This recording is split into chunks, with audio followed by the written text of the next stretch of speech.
Irmãos queridos, a gente vem de uma semana muito especial para a nossa igreja. Não sei se você participou de algum desses momentos ou sabe disso. Por exemplo, na quarta-feira, 5 jovens aqui, adolescentes da igreja, fizeram a sua pública profissão de fé. O que isso significa? Eles fizeram uma declaração pública de que creem em Jesus Cristo como Senhor e Salvador da vida deles, e que amam a Jesus Cristo e vão seguir o caminho de Jesus até o último dia de suas vidas. Poxa, não é sempre que isso acontece, é algo realmente maravilhoso. Na sexta-feira a gente teve o início do Congresso de Mulheres aqui na Igreja Oceânica. Foi um congresso muito especial. Na própria sexta-feira, mais ou menos 40 adolescentes se reuniram numa casa aqui pertinho, para louvarem a Deus também, 40 meninos adolescentes aqui.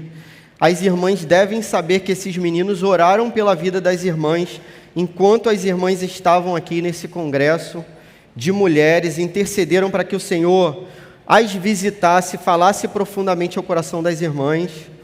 Eu soube que o encontro foi, maravilhoso, na verdade, até várias irmãs que tocam e cantam e tal, foram reveladas aí, tinha uma banda maravilhosa, parece, que me preocupou um pouco, porque o meu lugar na espera para entrar para o louvor, parece que vai ser um pouco mais demorado, meu plano vai ficar um pouco... Fui para o último da fila, tem várias meninas aí na frente, não é isso? Pela primeira vez eu entendi, depois de meses, que estavam anunciando aquele negócio lá, plenitude na era do vazio.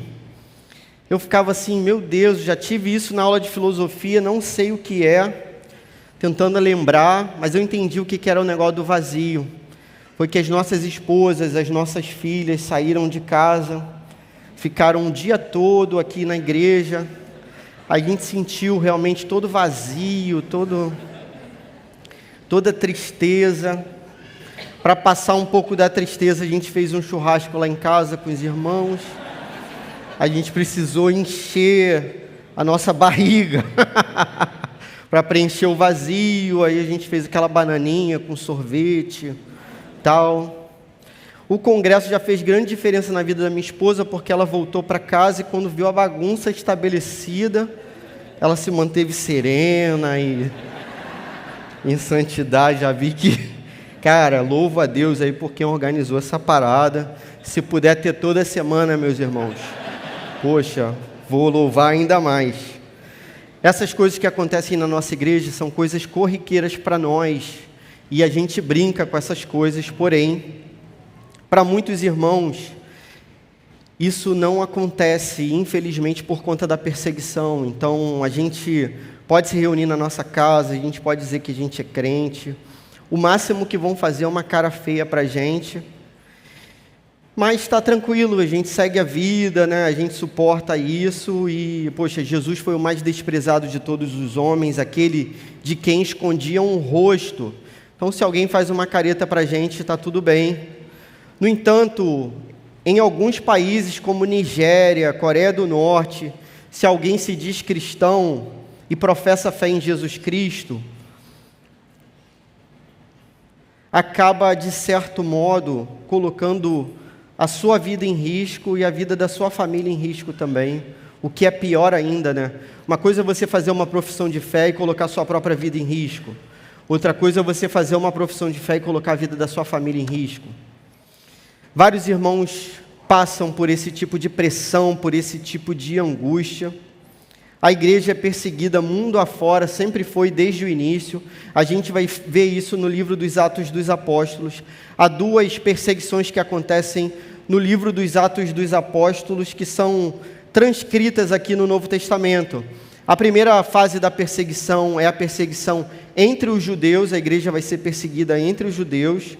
E a segunda fase da perseguição, e esse texto está entre as duas coisas, a segunda fase da perseguição é a perseguição feita pelo Estado romano. Uma coisa é você ser perseguido por um grupo de pessoas, outra coisa é ser perseguido pelo Estado. Quando você é perseguido pelo Estado, aquilo se torna muito pior, muito mais agressivo, muito mais violento. O apóstolo Paulo vai ser um representante das dores pelo Evangelho. Não sei se você lembra, mas no livro dos Atos dos Apóstolos, no capítulo 9, quando a gente tem a cena da conversão de Paulo, Paulo vai ser chamado por Jesus. Jesus pergunta para Paulo, chamando ele de Saulo, né, o primeiro nome dele. Então Jesus diz: Saulo, por que você me persegue? Saulo, na verdade, perseguia a igreja, mas Jesus pergunta por que Saulo o perseguia. Na mentalidade de Jesus e na nossa mentalidade como igreja, a gente tem que entender isso. Nós e Cristo somos um. Nós e Cristo somos um, o mesmo corpo. Cristo é o cabeça do corpo, que é a igreja. Cristo é o noivo, a noiva é a igreja. Nós estamos unidos em Cristo nesse momento. A igreja que sofre perseguição, na verdade é transcrita nesse livro como o Cristo que sofre perseguição. Na conversão de Paulo, Jesus vai dizer para Paulo: então, olha, cara, você vai aprender quanto que é importante você sofrer pelo meu nome, e justamente isso que acontece.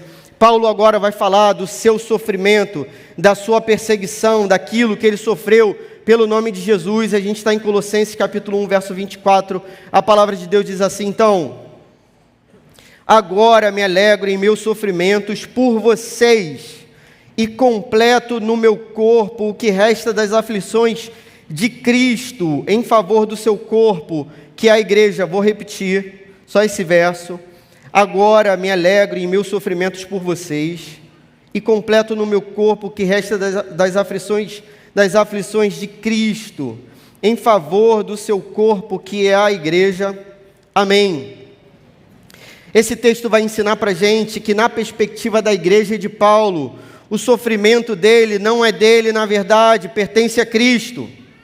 Primeira lição desse texto: no Evangelho, mensagem e método de anúncio apontam para a cruz. No Evangelho, mensagem e método de anúncio apontam para a cruz. O apóstolo Paulo vai defender nesse capítulo que Cristo já sofreu o que deveria ter sofrido em nosso lugar, e nesse livro como um todo. Não falta nada ao sofrimento de Cristo naquilo que se refere ao sofrimento vicário, que é o sofrimento substitutivo. Cristo assume o nosso lugar, nós estamos nele, na cruz do Calvário. Cristo assume o nosso lugar para que a gente seja perdoado dos nossos pecados. Nesse sacrifício, Jesus toma o cálice da ira de Deus por completo. Então, Jesus já bebeu o cálice inteiro, não sobrou nada. O castigo que nos traz a paz estava sobre ele, e pelas suas feridas nós fomos curados. É assim que diz a palavra de Deus.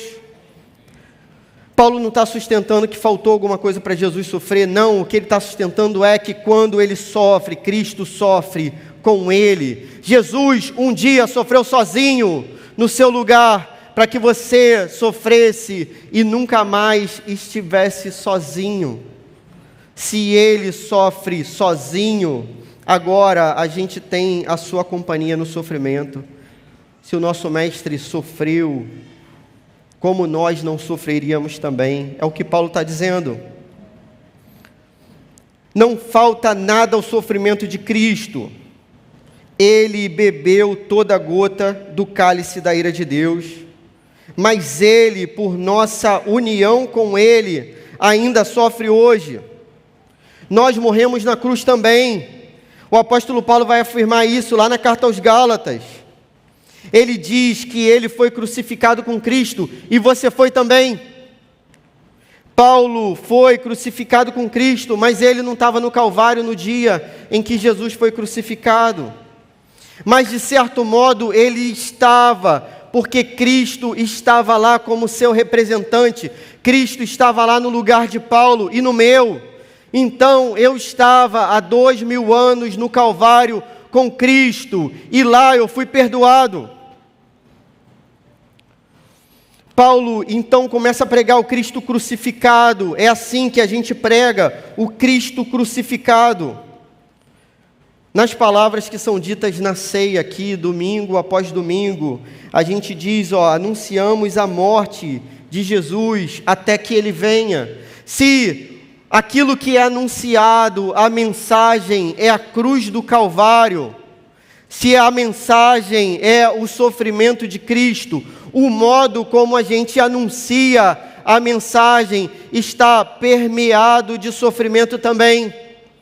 O sangue aspergido na cruz é aspergido na pregação da palavra, enquanto a igreja prega e é perseguida enquanto prega. O método de anúncio também é o método em forma de cruz. Existe uma palavra para isso que a gente chama de cruciforme, forma de cruz. Então, a mensagem é cruciforme, a mensagem é a respeito da cruz, mas o método, a forma que a gente prega é também, a gente carrega em nós o sofrimento de Cristo. Se nos unimos na cruz, a cruz nos acompanha na pregação. E agora na boa notícia, e a boa notícia é, existe salvação pelo que Jesus fez, e não por aquilo que a gente faz. Irmãos, essa é uma excelente notícia. Se o Senhor me chamar no melhor dia da minha vida, se o Senhor me chamar enquanto eu estiver pregando aqui na frente, eu serei salvo por aquilo que Jesus fez. Se Jesus me chamar no pior dia da minha vida, eu serei salvo por aquilo que Jesus fez e por quem Ele é. Eu estou unido a Ele. Ele recebe a minha maldição para que eu receba a sua bênção e para que viva do lado dele para sempre.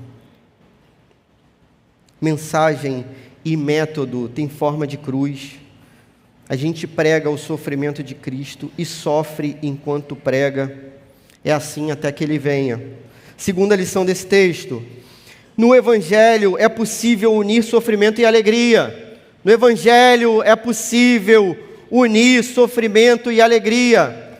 Lembra do Sermão da Montanha? Mateus capítulo 5, verso 10, Jesus diz assim: bem-aventurados os perseguidos por causa da justiça, pois deles é o reino dos céus. Bem-aventurados serão vocês.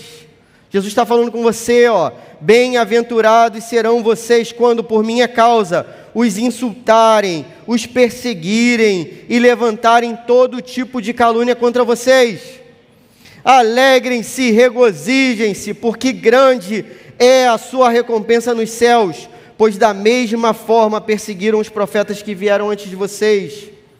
Jesus diz que grande é a nossa recompensa, não grande será a nossa recompensa.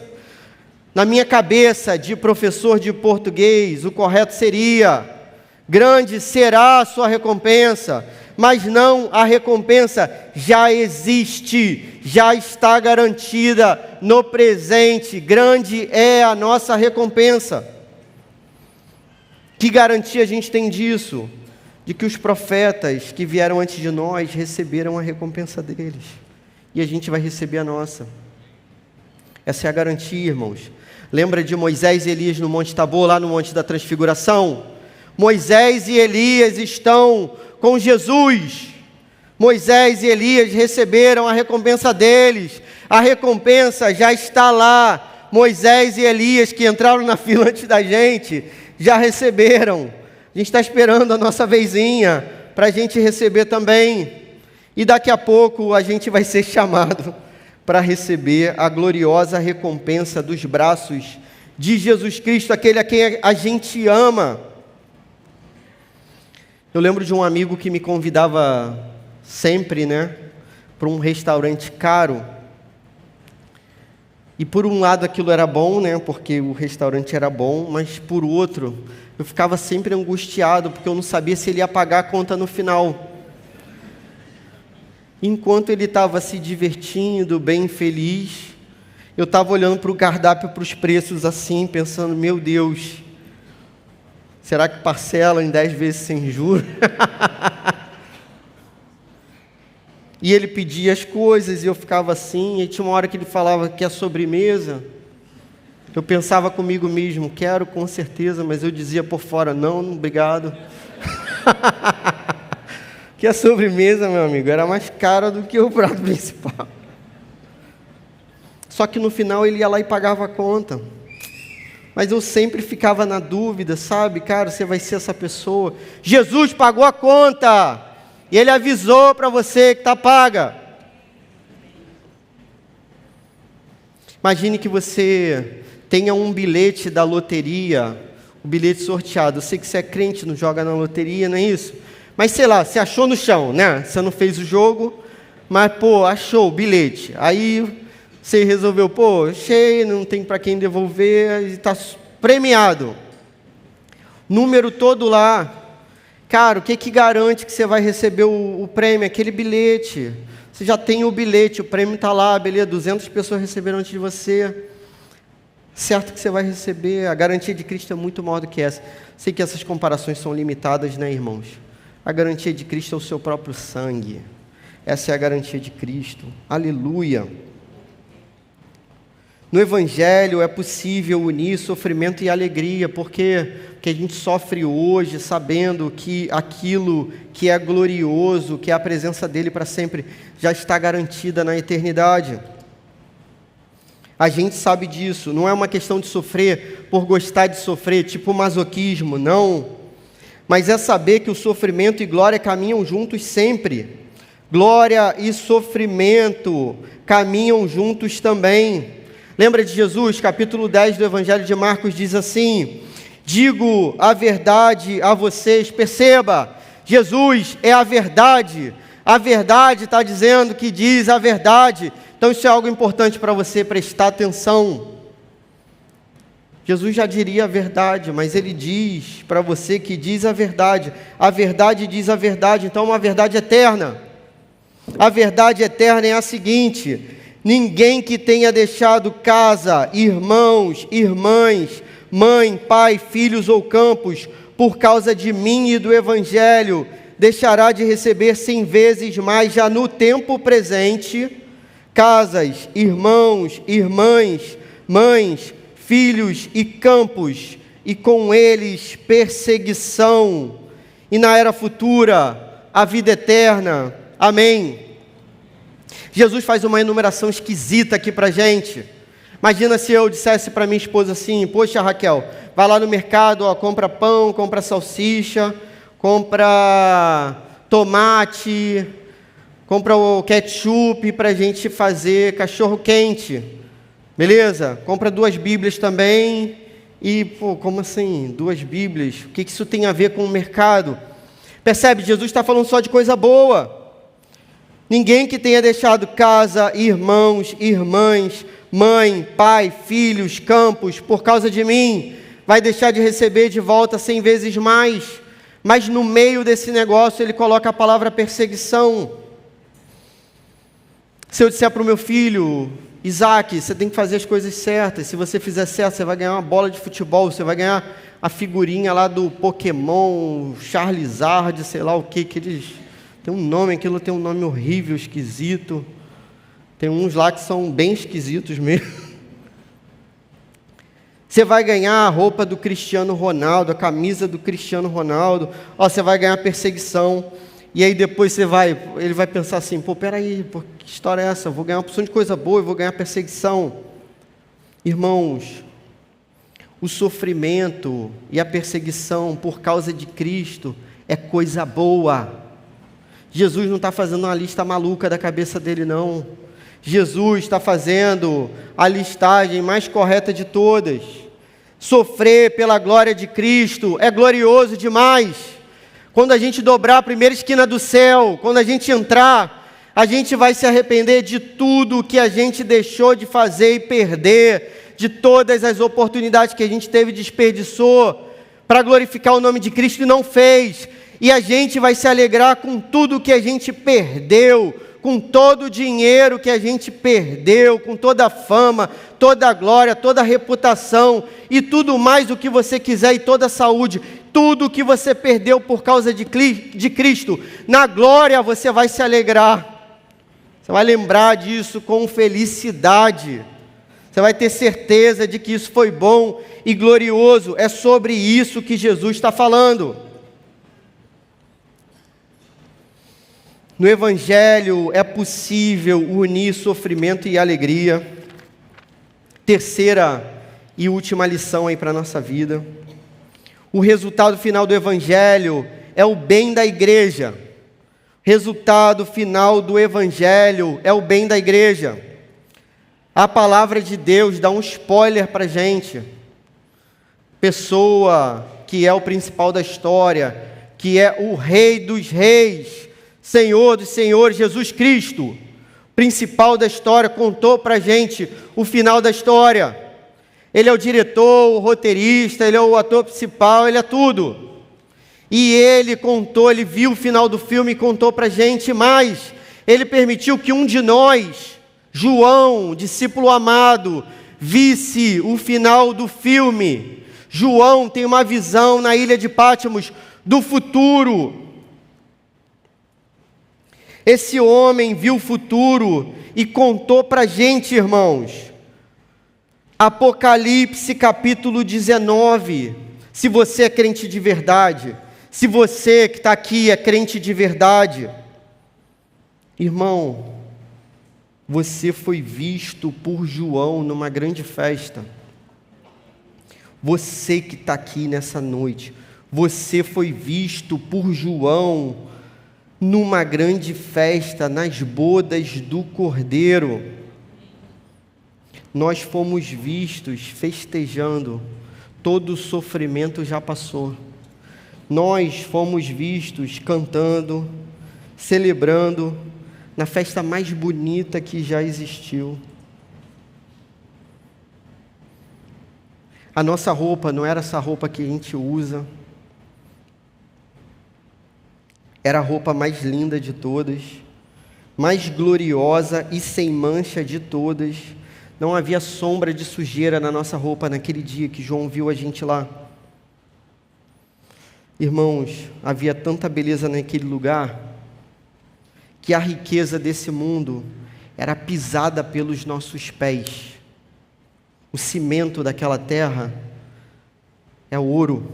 A gente pisa no ouro, os muros são de pedras preciosas. Tudo que é riqueza hoje, a gente vai pisar em cima com o nosso pé. E o mais precioso vai ser a beleza da presença do grande Rei. Irmãos, João olhando para o futuro, João nos viu lá naquele lugar. Nós estávamos lá, nós estamos lá em Cristo. Falta só mais um instante, nós estaremos lá para sempre. Se eu pudesse falar ao ouvido das irmãs da Nigéria, se eu pudesse falar aos ouvidos dos irmãos norte-coreanos hoje, eu lhes diria isso: só mais um instante, irmãos. Aguentem firme, só mais um instante. E a festa do Cordeiro vai ser eterna. Eu não posso dizer isso para esses irmãos, mas o Espírito Santo pode. O Espírito Santo pode, nesse momento, que o Senhor visite, que o Espírito Santo visite cada um desses irmãos hoje, esses que sofrem perseguição extrema. Que o Espírito Santo traga consolo, entendimento espiritual, convicção da verdade eterna do Evangelho para esses irmãos, para que eles aguentem firmes, sejam fiéis até a morte, para que recebam a coroa da vida no último dia. Como que a gente aplica essa palavra ao nosso coração? Primeira aplicação: prepare-se para sofrer por Cristo e pela igreja. Você tem que estar preparado para sofrer, irmão. Jesus disse que você vai sofrer. Jesus disse isso. Tão certo quanto qualquer outra verdade dita por Jesus é essa. A gente precisa estar preparado para sofrer. Eu lembro de um slogan, de uma outra igreja que dizia: pare de sofrer. Esse slogan é um slogan falso, né, meus irmãos? O Evangelho é um chamado para o sofrimento, certamente. Estamos unidos a Cristo no sofrimento. É importante que você entenda, cara, que as coisas têm piorado. E agora tudo tem estado cada vez mais veloz nessa piora. Agora eu saio com os meus filhos na rua e eles falam para mim a verdade do Evangelho e eles dizem para mim assim na rua: papai, isso está errado. Papai, o Senhor condena essa e essa atitude.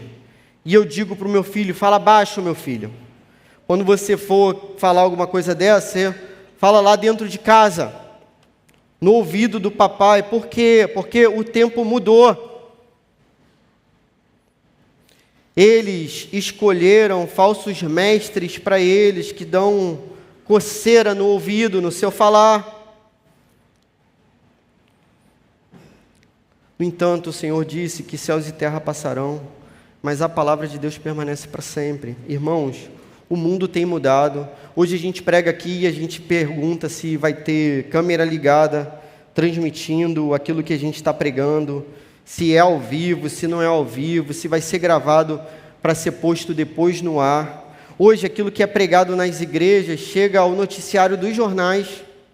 Por incrível que pareça, as pessoas estão discutindo o que os pastores estão pregando nos púlpitos das suas igrejas.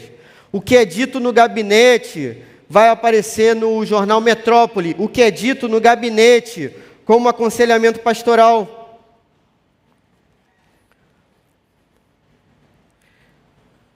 Parece que tudo está caminhando para que se cumpra a palavra de Jesus Cristo, que antes do fim haverá uma grande perseguição.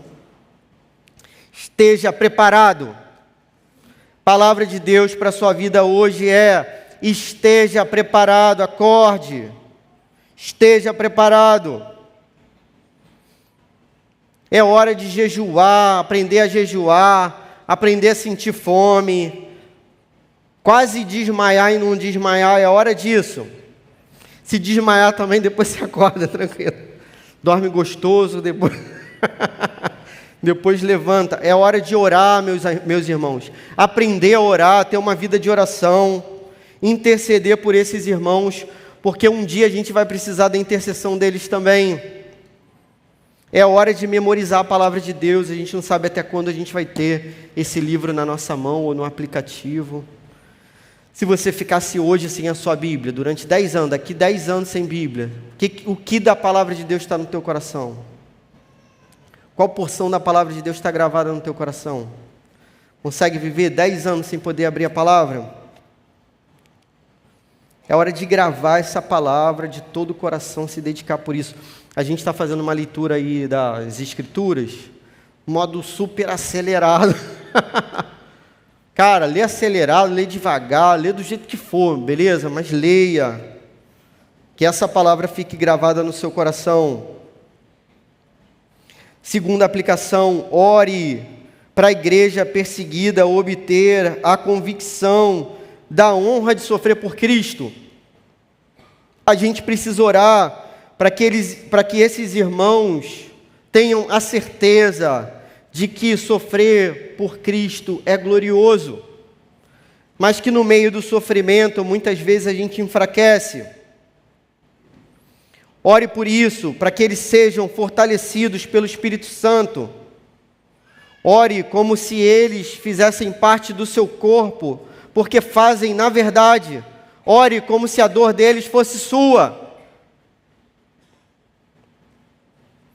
Me lembro sempre da oração da mulher Cirofenícia, que fala com Jesus. Lembra dessa passagem? A mulher intercede pela sua filha, só que ela intercede por ela mesma. Ela pergunta se Jesus pode ter misericórdia dela, porque a filha dela está sofrendo. Ore por esses irmãos como se você orasse pelos seus filhos.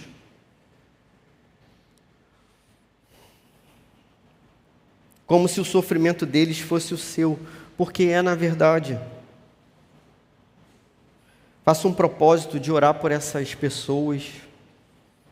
Pelo menos um dia da semana você separar algum momento para orar por essas pessoas que têm dado a vida por Jesus Cristo. Por fim, terceira e última aplicação: descanse nas garantias de Cristo para a igreja. Descanse nas garantias de Cristo para a igreja. Se Cristo sofreu, a sua igreja, unida a Ele, sofrerá também. Se Cristo foi glorificado, a igreja também será. Cristo sofreu sozinho, para que a igreja nunca mais estivesse só no seu sofrimento. Cristo venceu, irmãos, a igreja vencerá. A igreja é sempre vitoriosa, porque ela está unida ao vencedor.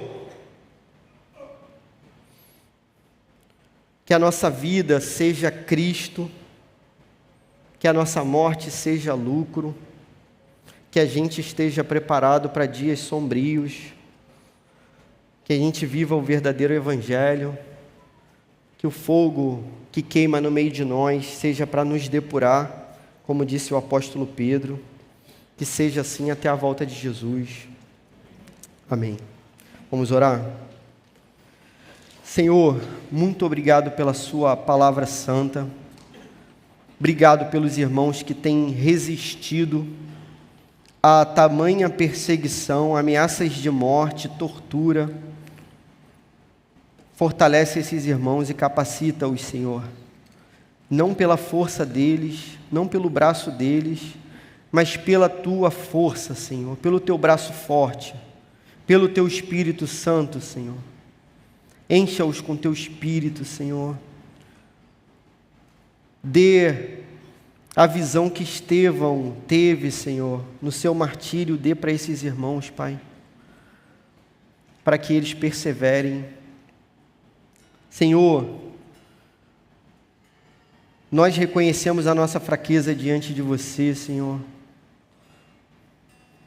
Quem de nós poderia dizer que aceitaria tamanho sofrimento de bom grado, Senhor, tranquilamente? Somos fracos e falhos certamente, Senhor.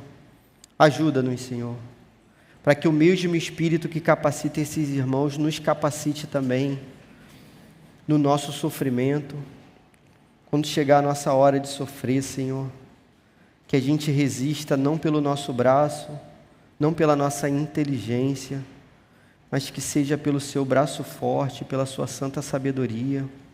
Dê discernimento espiritual para os irmãos aqui da igreja, Pai, para que aproveitem os dias bons, se preparando para os dias maus, Senhor. Faz assim comigo também, com a minha família.